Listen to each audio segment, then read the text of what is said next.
மத்தேயு நற்செய்தி நூல் 19ஆம் அதிகாரம் 25ஆம் வசனம் நான் வாசிக்கிறேன். மத்தேயு நற்செய்தி நூல் 19ஆம் அதிகாரம் 25ஆம் வசனம்.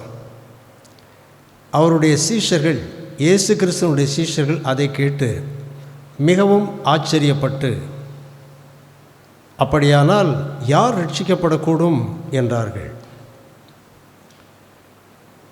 இந்த கேள்வி எப்பொழுது ஆண்டவரை பார்த்து சீடர்கள் கேட்டார்கள் என்றால், ஒரு வாலிபனான ஒரு மனிதன் ஆண்டவராக இயேசு கிறிஸ்துவிடத்தில் வந்து, நல்ல போதகரே, நித்திய ஜீவனை பெற்றுக்கொள்ள நான் என்ன செய்ய வேண்டும், எந்த நன்மையை செய்ய வேண்டும் என்று கேட்டான். உடனே ஆண்டவர் அவனை பார்த்து, வேதத்தில் இருக்கிற 10 கட்டளைகளை கடைப்பிடிக்கிறாயா என்று கேட்டார். எல்லாம் கடைப்பிடிக்கிறேன் என்று சொன்னான். அப்பொழுது ஆண்டவர் சொன்னார், உன்னிடத்தில் ஒரு குறைவு இருக்கிறது. நீ உனக்கு உண்டானவைகளெல்லாம் விற்று தரித்திரருக்கு கொடுத்து விட்டு பின்பு என்னை பின்பற்றி வா என்று சொன்னார். அந்த மனிதன் மிகுந்த ஆஸ்தி உள்ளவனாக இருந்தபடியினால், ஏராளமான செல்வமுடைய ஒரு செல்வந்தனாக இருந்தபடியினால், இந்த வார்த்தைகளை கேட்டபோது துக்கமடைந்தான் என்று 22ஆம் வசனம் சொல்லுகிறது. அப்பொழுது இயேசு தம்முடைய சீஷர்களை நோக்கி, ஐஸ்வர்யவான் தேவனுடைய ராஜ்யத்தில், பரலோக ராஜ்யத்தில் பிரவேசிப்பது அரிதென்று மெய்யாகவே உங்களுக்கு சொல்லுகிறேன். அதிக சொத்துள்ள ஒரு மனிதன் ஆண்டவருடைய அரசுக்குள் பிரவேசிப்பது கடினமான காரியம். மேலும் ஐஸ்வர்யவான் தேவனுடைய ராஜ்யத்தில் பிரவேசிப்பதை பார்க்கிலும் ஒட்டகமானது ஊசியின் காதிலே நுழைவது எளிதாக இருக்கும் என்று உங்களுக்கு சொல்லுகிறேன் என்றார். இதை கேட்ட உடனே தான் சீடர்கள் ஆண்டவரை பார்த்து கேட்கிறார்கள், அப்படியானால் யார் ஆண்டவரே ரட்சிக்கப்படக்கூடும்? உலகத்தில் உள்ள எல்லா மனிதர்களுக்கும் ஐஸ்வர்யத்தின் மீது ஒரு மோகம் இருக்கிறது. எல்லாரும் தாங்கள் பணக்காரர்கள் ஆக வேண்டும் என்று விரும்புகிறார்கள். பணக்காரர்கள் ஆனவர்களும் இன்னும் பெரிய பணக்காரர்கள் ஆக வேண்டும் என்று விரும்புகிறார்கள். பொருள் சார்ந்த ஒரு நினைப்பு, ஒரு எண்ணம், ஆசை எல்லாருடைய உள்ளத்திலும் இருக்கிறதே. மனிதர்கள் ஆண்டவருக்கு தருகிற முக்கியத்துவத்தை காட்டிலும் அதிகமாக தங்களுடைய ஐஸ்வர்யத்துக்கு கொடுக்கிறார்களே. அப்படியானால் யார் ஆண்டவரை ரட்சிக்கப்படக்கூடும் என்கின்ற ஒரு கேள்வியை கேட்டவுடனே ஆண்டவராக இயேசு கிறிஸ்து சொல்லுவதை பாருங்கள். அதற்கு பதிலாக இயேசு அவர்களை பார்த்து, மனுஷரால் இது கூடாதது தான், மனிதர்களால் இது கூடாது, ஆனால் தேவனால் இது கூடும்.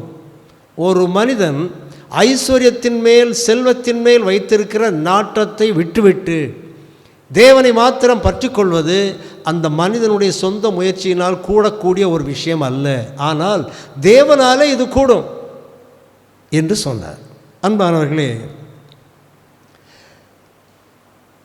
இந்த கேள்வி மத்தேயு நற்செய்தி நூல் 19ஆம் அதிகாரத்தில் கேட்கப்பட்டது. இதே கேள்வி லூக்கா நற்செய்தி நூல் 18ஆம் அதிகாரத்திலும் கேட்கப்பட்டது. ஊசியின் காதிலே ஒட்டகம் எப்படி நுழையும்? ஒட்டகம் என்பது ஒரு பெரிய மிருகம்.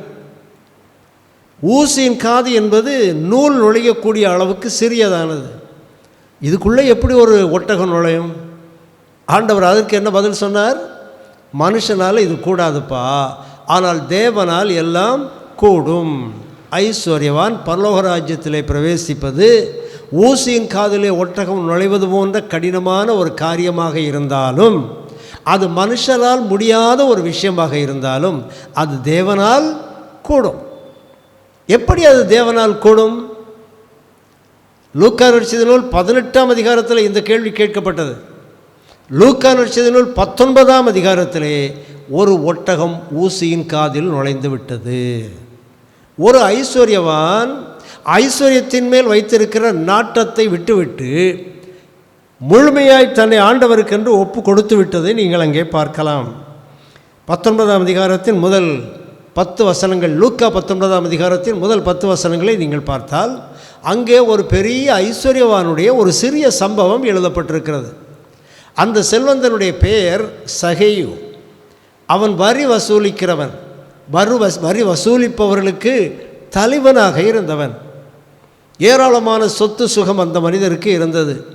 ஆனால் அந்த மனிதனுடைய உள்ளத்தில் ஒரு ஆசை. என்ன ஆசை? தான் இயேசுவை பார்க்க வேண்டும், இயேசு தன்னை பார்த்துவிடக்கூடாது என்று ஒரு ஆசை. அந்த அடங்காத ஆசையின் நிமித்தமாக பல வழிகளை அந்த மனிதர் தேடினார். எப்படி ஆண்டவரை பார்க்கலாம்? பல வழியை தேடினார். கடைசியாக ஒரு வழியை கண்டுபிடித்தார். என்ன வழியை கண்டுபிடிச்சார் தெரியுமா? இயேசு கிறிஸ்து வருகிற வழியிலே ஒரு அத்தி மரம் இருக்கிறது, காட்டு அத்தி மரம். அந்த மரத்தின் மேல் ஏறி அவர் வருவதை நான் பார்க்க வேண்டும், அவருடைய முகத்தை நான் தரிசிக்க வேண்டும். ஆனால் அவர் என்னை பார்த்துவிடக்கூடாது என்று சகை ஒரு தீர்மானம் செய்தார். எப்பொழுது ஆண்டவர் அந்த வழியாக வருவார் என்று அவர் காத்திருந்தார். நாட்கள் நகர்ந்து கொண்டே இருந்தன. ஒருவேளை அதுக்கு இவர் ஆட்களை நியமிச்சிருப்பார். எப்போ இயேசுவானவர் இந்த வழியாக வருவார்னு நீ பார்த்து எனக்கு சொல்லணும் என்று சொல்லியிருப்பார். இல்லை என்றால் யாரையாவது அப்படி சொல்லி வச்சுருந்தால் அது கூட நமக்கு ஆபத்தாக முடியும் என்பதால் ஒரு தானே அதற்கென்று காத்து கொண்டே இருந்தார். ஒரு நாள் இயேசு அந்த வழியாக வந்தார். வரும்போது இயேசு கிறிஸ்துவுக்கு முன்னாக இவர் ஓடி அந்த முள்கள் உள்ள காட்டு அத்தி மரத்தில் ஏறி அதன் ஒரு கிளையிலேயே அமர்ந்து கொண்டார். அத்தி மரம் அடர்ந்த இலைகள் உள்ள ஒரு மரம். அந்த மரத்தில் சகை அமர்ந்து கொண்டார். ஆண்டவர் அந்த மரத்தின் கீழ் வந்தவுடனே சகைவை நோக்கி பார்த்தார். சகை இருக்கிறது ஆண்டவருக்கு எப்படி தெரியும்? அவர் தான் எல்லாவற்றையும் அறிந்தவர். அவருக்கு தெரியாத விஷயம் ஒன்றுமே கிடையாது. பார்த்து, சகைவே சீக்கிரமாய் கீழே இறங்கி வா, இன்றைக்கு நான் உன் வீட்டிலே தங்க வேண்டும் என்று சொன்னார். மக்கள் எல்லாம் முறுமுறுக்கிறார்கள். இந்த மனிதன் பாவியான மனிதன் அல்லவா, இந்த மனுஷனுடைய வீட்டில் போய் ஆண்டவர் சாப்பிட போகிறாரே என்று சொல்லி ஜனங்கள் முறுமுறுத்தாங்க. ஆண்டவர் அந்த முறுமுறுப்பை சட்டை செய்யவில்லை. சகை முன்னால் போகிறார், இயேசு கிறிஸ்து பின்னால் போகிறார். ஜனங்கள் எல்லாரும் பின்னாலே போகிறார்கள். வீட்டுக்குள்ளே வந்து விட்டார்கள். எல்லோரும் உட்கார்ந்துருக்கிறாங்க. பெரிய வீடாக இருந்திருக்கலாம், ஏன்னா ஏராளமான ஜனக்கூட்டம் இருந்ததல்லவா. அவர்கள் வீட்டுக்கு முன்னாலேயும் வீட்டுக்கு உள்ளேயும் கூடியிருக்கிறார்கள். அப்பொழுது வேதம் சொல்லுகிறது, லூக்கா 9ஆம் அதிகாரம் 8ஆம் வசனத்தில், சகையு நின்று, இல்லை என்றால் எழுந்து நின்று, ஆண்டவரே, என் ஆஸ்தியில் பாதியை ஏழைகளுக்கு கொடுக்கிறேன். நான் எவரிடத்திலும் அநியாயமாய் வாங்கினது உண்டானால் அதை 4 மடங்காக திரும்ப செலுத்துகிறேன் என்று சொன்னார். அன்பானவர்களே, இந்த வார்த்தைகளை சகையை சொல்லி முடிக்கும்போது இயேசுவானவர் சொன்னார், இன்றைக்கு இந்த வீட்டுக்கு ரட்சிப்பு வந்தது. பார்த்தீர்களா? ஒரு ஒட்டகம் ஊசியின் காதிலே நுழைந்து விட்டது. ஒரு ஐஸ்வர்யவான் மீட்பை பெற்றுவிட்டான். இது மனிதர்களால் சாத்தியமாகக்கூடிய விஷயம் அல்ல, இது தேவனால் கூடின விஷயம். ஆகவே மனிதனால் சாத்தியமாகாத ஒரு விஷயம் தேவனாலே எப்பொழுது சாத்தியமாகும் என்றால், தேவாதி தேவனாகிய இயேசு கிறிஸ்து நம்முடைய உள்ளத்திலும் நம்முடைய இல்லத்திலும் வரும்போது சாத்தியமாகும். மனிதர்களுக்கு ஐஸ்வர்யத்தின் மேல் இருக்கிற நாட்டம், வெறி, வேகம் எப்பொழுது தணியும் என்றால், அவர்களுடைய உள்ளத்திலும் அவருடைய இல்லத்திலும் இயேசு கிறிஸ்து என்னும் பரிசுத்த தெய்வம் வர வேண்டும். அவர் வந்துவிட்ட உடனே சகை என்ன சொன்னார்? ஆஸ்தியில் பாதியை ஏழைக்கு கொடுக்கிறேன், அநியாயமாக வாங்கினதெல்லாம் திரும்ப கொடுக்கிறேன். இப்பொழுது பாருங்கள், சகைவுக்கு அந்த ஐஸ்வர்யத்தின் மேல் இருந்த நாட்டம் அகன்று போய்விட்டது. ஏன் அகன்று போய்விட்டது? என்னுடைய ஐஸ்வர்யத்தை விட என்னுடைய இயேசு கிறிஸ்து பெரியவர். இயேசு கிறிஸ்துவை என்னுடைய இல்லத்திலே நான் தக்க வைத்துக் கொள்வதற்கு, என்னுடைய உள்ளத்திலே நான் வைத்துக்கொள்வதற்கு என்னுடைய ஐஸ்வர்யத்தையும் கூட நான் உதாசீனமாக எண்ணுவேன் என்கின்ற ஒரு திடமான விசுவாசம் அது. அன்பானவர்களே, எப்பொழுது அது சாத்தியமாயிற்று? இயேசு கிறிஸ்து உள்ளத்திலே வந்தவுடனே சாத்தியமாயிற்று. இயேசு கிறிஸ்து உள்ளத்திலே வந்தவுடனே அல்லது இல்லத்திலே வந்தவுடனே என்ன நடந்தது? என்ன நடந்தது என்றால், சகேயு தன்னுடைய தவறுகளை உணர்ந்தார். அதான் முக்கியமானது. தான் செய்த பாவங்களை அவர் உணர்ந்தார். அவர் என்ன பாவம் செய்திருந்தார்? மக்களிடம் அநியாயமாக காசு வசூல் பண்ணியிருந்தார். அவரிடமிருந்த சொத்துக்கள் எல்லாம் நியாயமான வழிகளிலே சம்பாதிக்கப்பட்டவை அல்ல. அப்படியானால் நம்முடைய உள்ளத்திலே ஆண்டவர் வரும்போது உண்மையாகவே வந்துவிட்டார் என்றால், நமக்கு வருகிற முதல் எண்ணம் எதுவாக இருக்கும்? நான் ஆண்டவருக்கு பிரியமாக வாழுகிறேனா? என்னிடத்தில் இருக்கிற சம்பாத்தியங்கள் எல்லாம் கர்த்தருக்கு பிரியமானவை தானா? என்னுடைய குணங்கள் எல்லாம் ஆண்டவரால் ஏற்றுக்கொள்ளப்படுகின்றவை தானா என்கின்ற கேள்வி நமக்குள்ளே வரும். அந்த கேள்விக்கு என்னுடைய குணங்கள் ஆண்டவரால் ஏற்றுக்கொள்ளப்படத்தக்கவை அல்ல, என்னுடைய ஐஸ்வர்யம் ஆண்டவருக்கு விருப்பமாக வந்தவை அல்ல என்று நாம் உணர்வடைந்து விட்டால் அதுதான் ஊசியின் காதிலே ஒட்டகம் நுழைவதற்கான முதல் படி. தன் பாவங்களை மறைக்கிறவன் வாழ்வடைய மாட்டான், அவைகளை அறிக்கை செய்து விட்டு விடுகிறவனோ இரக்கம் பெறுவான். இவர் அறிக்கை செய்தார். இவர் மாத்திரம் இல்லை, இவர் மாதிரி இன்னொரு மனிதனை நீங்கள் பார்க்கலாம். இயேசு கிறிஸ்து சிலுவையில் இருக்கும்போது 2 கள்ளர்கள் அவருக்கு 2 பக்கத்திலும் அறையப்பட்டார்கள். அவர்களில் ஒருவன் ஆண்டவரை கேலி பேசினான். இன்னொரு மனிதன் ஆண்டவரை பார்த்து என்ன சொன்னான் தெரியுமா? தன்னுடைய தோழனை பார்த்து நாமோ நியாயப்படி தண்டிக்கப்படுகிறோம் என்று சொன்னான். நியாயப்படி தண்டிக்கப்படுகிறோம் என்றால் இந்த சிலுவை மரணத்துக்கு நான் தகுதியானவன் தான், நான் செய்த பாவத்துக்கு இந்த தண்டனை சரிதான் என்று தன்னுடைய பாவத்தை அவன் ஒப்புக்கொண்டான். ஆகவே ஆண்டவனுடைய உள்ளத்திலே வரும்போது அல்லது இல்லத்திலே வரும்போது முதல்ல வருகிற விஷயம் என்ன? நம்முடைய தவறுகளை நாம் ஒப்புக்கொள்ளுவோம். ஏன் தப்பு தான்ப்பா, நான் தப்பு பண்ணேன். பலர் நம்முடைய தவறுகளை ஒப்புக்கொள்வதில்லை. அது காரணம் என்ன? அது ஆதாம் ஏவாள்கிட்டருந்தே கிடைச்ச குணம். அந்த குணத்தை இன்னும் நாம் பிடித்து கொண்டிருக்கின்றோம். நம்முடைய பாவங்களை நாம் ஒப்புக்கொள்வதில்லை. இந்த மனிதன் சகை தன்னுடைய பாவங்களை ஒப்புக்கொண்டார். இரண்டாவதாக என்ன பண்ணார்? இரண்டாவதாக தன்னுடைய தவறுகளை திருத்துகின்ற தீர்மானத்தை செய்தார். நான் தப்பு பண்ணேன்னு சொல்லிட்டு சும்மா இருந்தால் பத்தாது. நான் தப்பு பண்ணேன்னு சொல்லி சும்மா இருக்கக்கூடாது. அந்த தவறை களைவதற்கான முயற்சியை மேற்கொள்ள வேண்டும். நம்ம முயற்சி மேற்கொண்டால் தானே ஆண்டவர் நமக்கு உதவி செய்வார். நானே முயற்சியை மேற்கொள்ள மாட்டேன் என்றால், நானே என்னுடைய பாவத்திலிருந்து விடுதலை பெறுவதற்கு முயற்சி செய்யவில்லை என்றால் ஆண்டவர் கூட நமக்கு உதவி செய்ய முடியாது. மறந்துடாதீங்க. ஆண்டவர் மனிதனை ஒரு ரோபோவை போல, ஒரு மிருகத்தை போல படைக்கவில்லை. சுயாதீன எண்ணம் உள்ளவனாக படைத்திருக்கிறார்.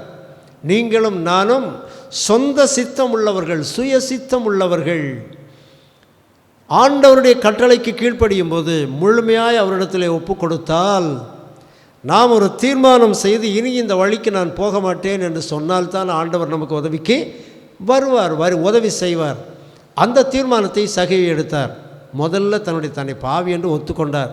இரண்டாவது என்ன செய்தார்? தன்னுடைய பாவங்களை அகற்றுவதற்கான ஒரு படியிலே காலை வைத்தார். எப்படி அகற்றினார்? ஆண்டவரே, எனக்கு இருக்கிற சொத்தை எல்லாம் விற்று பாதியை நான் ஏழைகளுக்கு கொடுக்கிறேன். அன்பானவர்களே, ஏழைகள் மேல் கரிசனை உள்ளவர்கள், இரக்கம் உள்ளவர்கள் பாக்கியவான்கள். அவர்கள் இரக்கம் பெறுவார்கள். நம்முடைய கண்களுக்கு முன்னாலே ஏழைகள் இருப்பார்கள். நம்முடைய பக்கத்து வீட்டிலே ஏழைகள் இருப்பார்கள்.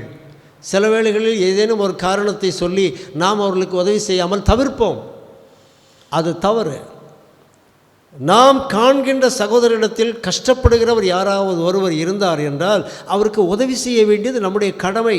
நம்ம ஊரில் கூட இப்போ இந்த காலத்தில் இல்லை, கொஞ்சம் முன்ன காலத்தில் எல்லாம் 10, 25, 30 வருஷங்களுக்கு முன்னால் எத்தனை பேர் உணவுக்கு கஷ்டப்பட்டு அலைந்து கொண்டிருந்தார்கள். இன்றைக்கு அப்படி இருக்கிற மக்கள் தமிழ்நாட்டிலும் இந்திய நாட்டிலும் பல பகுதிகளில் இருக்கிறார்கள். அவர்களை குறித்த ஒரு கரிசனை நமக்கு வேண்டும். சகைவுக்கு அந்த கரிசனை உடனே வந்தது. என் கண் முன்னாலேயே துன்பப்படுகிற மக்கள் இருக்கிறார்கள், ஏழைகள் இருக்கிறார்கள், உணவுக்கு கஷ்டப்படுறவங்க இருக்கிறாங்க. நான் அவர்களுக்கு உதவி செய்வேன். ஆண்டவரே, என் சொத்தில் பாதியை விற்றுறேன், விற்று ஏழைகளுக்கு நான் கொடுத்து விடுகிறேன். இந்த ஐஸ்வர்யவான் பரலோகராஜ்யத்திலே ஊசியின் காதிலே ஒட்டகம் நுழைவது மாதிரி நுழைந்து விட்டார். ஆனால் முந்தின அதிகாரத்தில் வந்த ஐஸ்வர்யவான், அந்த பணக்கார வாலிபன் பரலோகராஜ்யத்துக்கு போனானா? போகலை.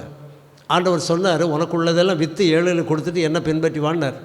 ஆனால் இவன் என்ன செய்தான்? தன்னுடைய ஐஸ்வர்யத்தின் மேல் அதிக இருதயத்தை வைத்திருந்தபடியினால், ஐயோ என் சொத்தெல்லாம் போயிருமோ, நான் பணக்காரனில் இருந்து ஏழையாக மாறிவிடுவேனோ என்று சொல்லி துக்கமடைந்தவனாய் போய்விட்டான். அவன் வீட்டுக்கு ரட்சிப்பு வரவில்லை. சகை தன்னுடைய பாவங்களை எல்லாம் அறிக்கை செய்து விட்டுவிட்டார். தான் பாவி என்று உணர்ந்தார், தன்னுடைய பாவங்களை அறிக்கை செய்தார். ஏன் இந்த உணர்வு அவருக்குள்ளே வந்தது?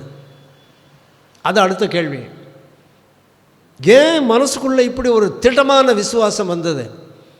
இவர் தன் சொத்தையெல்லாம் ஏழைகளுக்கு கொடுத்து, பாதி ஏழைகளுக்கு கொடுத்து, அநியாயமாக வாங்கினதெல்லாம் 4 மடங்காக திரும்ப கொடுக்கும்போது இந்த மனுஷனுக்கு ஏதாவது மிச்சம் மீதி இருக்குமா? அவன் சொத்தில் ஒரு மிச்சம் மீதி இருக்காது. இப்படி ஒரு ஒட்டாண்டியாக போகிறதுக்கு ஒரு தீர்மானத்தை அந்த சகை ஏன் எடுத்தார்னா அதில் ஒரு ஆழமான உண்மை உண்டு அன்பானவர்களே. இயேசு கிறிஸ்து என்னும் பொக்கிஷத்தை சொந்தமாக்கி கொள்வதற்காக எதையும் இழப்பதற்கு அவர் தயாராக இருந்தார். இன்றைக்கி நம்முடைய கன்னியாகுமரி மாவட்டத்தில் ஆண்டவரை அறிந்த கிறிஸ்தவ மக்கள் ஏராளமான பேர் இருக்கிறார்கள். இதற்கு காரணம் என்ன தெரியுமா? முதல் காரணம் இயேசு கிறிஸ்து இந்த மண்ணுக்கு வந்தது. 2வது காரணம் இயேசு கிறிஸ்துவை அறிந்த மிஷனரிமார் நம்முடைய ஊருக்கு வந்து அவர்களுடைய சொத்து சுகம், அவர்களுடைய சொந்த ஊர், அவருடைய சொந்த பந்தங்கள், உறவுகள் எல்லாவற்றையும் விட்டு நம்ம நாட்டில் வந்து நமக்காக தியாகம் பண்ணது. ஏன் தியாகம் பண்ணாங்க? அவங்க ஊரில் சந்தோஷமாக இருந்திருக்கலாம் அல்லவா? ஏன் இருக்கவில்லை என்றால் இயேசு கிறிஸ்துவுக்காக எதை இழப்பதும் தகுதியானதே என்ற எண்ணம் தான் அதற்கு காரணம். இன்றைக்கும் கூட இயேசு கிறிஸ்துவுக்காக எதையும் இழப்பதற்கு அவர் தகுதியானவர் தான் என்கின்ற எண்ணம் நமக்குள்ளே இருந்தால் மட்டும்தான் நாம் முழு மனதோடும் முழு ஆத்மாவோடும் முழு பலத்தோடும் ஆண்டவரிடத்தில் அன்பு செலுத்த முடியும், ஆண்டவருக்காக வாழவும் முடியும். அப்படியானால் யார் ரட்சிக்கப்படக்கூடும் என்று ஆண்டவராக இயேசு கிறிஸ்துவிடத்தில் சீடர்கள் கேட்ட கேள்விக்கு ஆண்டவர் தந்த பதில் என்ன? மனுஷரால் இது கூடாதது தான், தேவனால் எல்லாம் கூடும். அன்பானவர்களே, நம்முடைய வாழ்விலும் கூட நாம் சொத்தையும் சுகத்தையும் பதவிகளையும் இது போன்ற காரியங்களையும் தேடி தேடி ஓடுகிறவர்களாக இருந்தால் அந்த ஓட்டத்திலிருந்து நாம் விலகி ஆண்டவருக்கு நேராக ஓட ஆரம்பித்தால், ஆண்டவருடைய அன்பை உண்மையாக புரிந்து கொண்டால், இந்த ஆண்டவருக்காக எதையும் இழப்பதற்கு நாம் ஆயத்தமாக இருப்போம். அவர் ஒரு நிம்மதியான மனநிலையை பெற்றிருப்பார் இல்லையா? இதைத்தான் இயேசு கிறிஸ்து சொன்னார், மனுஷனால் ஊசியின் காதில் ஒட்டகம் நுழையாது, ஆனால் தேவனால் அது கூடும். இந்த உண்மையை நாம் உணர்ந்து கொள்ளுவோம். இந்த உண்மையின் வழியாக வருகின்ற சத்தியங்கள் நம்மையும் இந்த உலக பிணைப்பை விட்டு உலகத்தோடு கொண்டிருக்கிற உறவை, ஐக்கியத்தை பசபோல ஒட்டிகிட்டு இருக்கிற இந்த உலகத்தில் உள்ள இன்பங்களோடு அவற்றை விட்டு நம்மை விலக்கி காக்கட்டும்.